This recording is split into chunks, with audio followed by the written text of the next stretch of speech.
Entre 1990 et 2000 avait lieu le projet de séquençage du génome humain.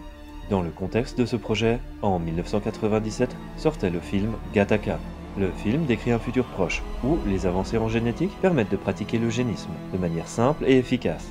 L'histoire se concentre autour du personnage de Vincent, dont les parents ont laissé à la chance plutôt qu'à la science le soin de choisir son destin. Doté d'un patrimoine génétique inférieur, celui-ci vivra marginalisé, effectuant des emplois précaires. Mais, au moyen de complices, il parvient à se faire engager, comme navigateur au centre spatial Gattaca, et réaliser son rêve de devenir astronaute. Le film est relativement réaliste, et bien fait. Néanmoins, il comporte quelques défauts, au-delà du fait que les épreuves de sélection pour devenir astronaute sont déjà très rudes, et ne se limiteront probablement jamais à un simple test génétique. Le film se veut un avertissement vis-à-vis du déterminisme génétique. Pourquoi je vous parle de ce film? Parce que ce film est une référence en matière de scénario basé sur le génie génétique. Cependant, le déterminisme génétique est un problème mineur. Le film ignore les enjeux et les problématiques réelles liées à l'eugénisme. Le mot eugénisme vient du grec eugénos, qui veut dire bien né. Le terme a été créé en 1883 par le naturaliste anglais Francis Galton, pour désigner la science, la technique et la politique visant à améliorer les qualités héréditaires de groupes humains de manière artificielle. Le procédé n'est pas nouveau. Depuis des milliers d'années, les humains ont sélectionné des plantes et des animaux pour l'agriculture et l'élevage. Le blé, le maïs, les chiens, les chevaux et bien d'autres plantes et animaux ont subi des procédures de sélection artificielle afin de faire ressortir des caractéristiques génétiques désirables. L'eugénisme humain est plus rare. Les Grecs, en particulier les Spartiates, étaient connus pour éliminer les enfants faibles à la naissance. Mais c'est seulement à partir du 19e siècle, avec les progrès de la biologie, que l'idée de faire un tri entre les individus désirables et indésirables pour la reproduction devient un enjeu de politique publique.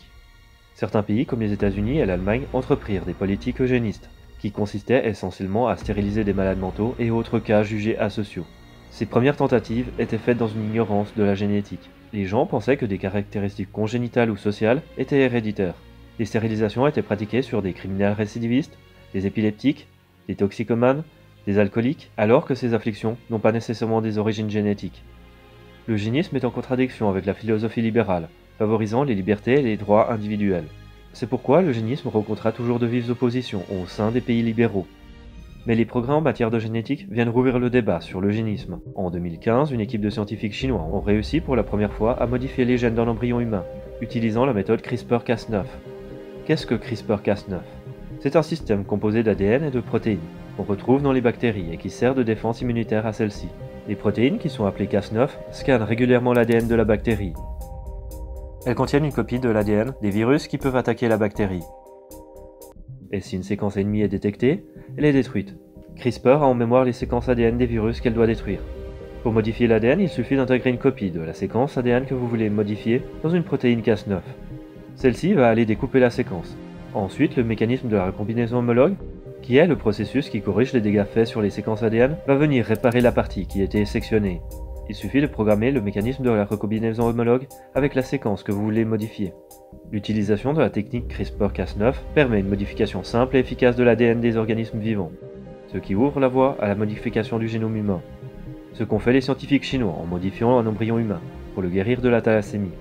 En théorie, ce procédé permettrait d'éliminer toutes les afflictions génétiques héréditaires, telles que l'hémophilie ou la mucoviscidose. Et quel genre de cerveau malade peut s'opposer à ce que les parents aient des enfants en bonne santé? Mais si on peut modifier l'ADN des embryons pour éliminer les afflictions génétiques, on peut également le faire pour améliorer son patrimoine génétique. Pour des considérations idéologiques, les pays occidentaux interdisent l'expérimentation sur les embryons humains. A noter que la plupart de ces pays ont aucun problème avec l'avortement.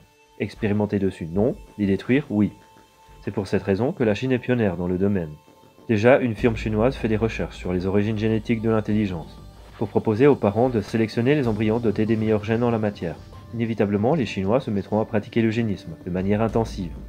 Déjà, des expérimentations génétiques sont faites sur la musculature des chiens, avec l'intention de réaliser des expériences sur les humains. Sur le long terme, les Chinois bénéficieront d'un avantage considérable sur les autres nations, autant au niveau de la productivité que de l'innovation. Pour éviter que le monde ne se retrouve dominé par des surhommes chinois avec un quotient intellectuel de 200 et une espérance de vie de 150 ans, le reste du monde se retrouvera contraint d'abandonner son obscurantisme, sous la pression d'une partie de l'opinion publique, qui voudra offrir les meilleures chances de succès à leurs enfants, et une partie de la classe politique inquiète de ne pas se retrouver désavantagée par rapport aux pays avant-gardistes. Les scientifiques du MIT ont également franchi le pas aux États-Unis. C'est pourquoi il ne faut pas se ranger dans le camp des moralistes et des idéologues. Ces gens qui se sont systématiquement opposés à tout progrès technique, avec leurs arguments bancals et qui ont toujours eu tort. Il est donc important d'avoir une réflexion sérieuse sur l'eugénisme, avant d'y être contraint par les événements, pour que les avancées scientifiques soient une bénédiction pour la nation, et non une malédiction. Si l'Occident persiste dans son obscurantisme, que va-t-il se passer? Dans un premier temps, les gens qui en ont les moyens vont aller dans des pays qui autorisent la modification génétique des embryons.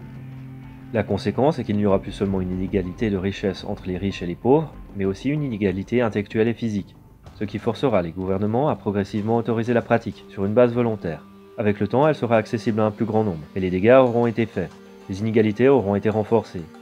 En parallèle, on assistera à une multiplication des firmes douteuses, qui promettent des modifications factices, comme avoir de l'ADN de champion de boxe, alors qu'il n'y a pas de gène de boxeur. Ou pire, des soi-disant gènes d'artistes qui pourraient se révéler être des gènes favorisant la dépression. Dans tous les cas, on se retrouva dans une société comme celle de Gattaca, où les gens comme Vincent, dont les parents ont préféré écouter un prêtre plutôt qu'un généticien, se retrouveront sans réelle perspective d'avenir. Voire pire, les excentricités des parents défient parfois l'entendement. Dans les années 2000, un couple de lesbiennes américaines ont décidé de recourir à la PMA, et ont sciemment cherché un donneur atteint de surdité.